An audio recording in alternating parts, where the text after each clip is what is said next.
नमस्कार, आप देख रहे हैं पुलिस महानगर। तो आइए शुरुआत करते हैं आज की कुछ खास खबरों से।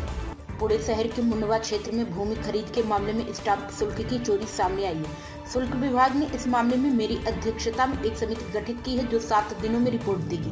जिन लोगों ने फर्जी दस्तावेज तैयार कर धोखाधड़ी की है उनके खिलाफ आपराधिक मामला दर्ज किया जाएगा, ऐसा बयान सह निबंधन महानिरीक्षक राजेंद्र मुंडे ने दिया है।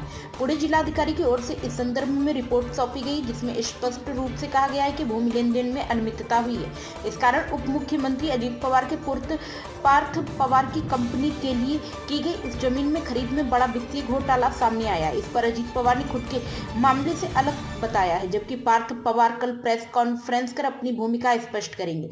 रिपोर्ट में कहा गया है कि उक्त दस्तावेज के साथ संलग्न 7/12 उत्तरे पर भोग बटा धारक का नाम मुंबई सरकार दर्ज है और आगे लिखा है कि यह 7/12 रद्द हो चुका है। इससे स्पष्ट होता है कि संपत्ति सरकार के स्वामित्व में थी और इस दस्तावेज के पंजीकरण से पहले सक्षम प्राधिकरण की अनुमति या एनओसी की आवश्यक थी, लेकिन बिना ऐसे प्रमाण पत्र के पंजीकरण किया गया, जिससे गंभीर अनियमितता हुई।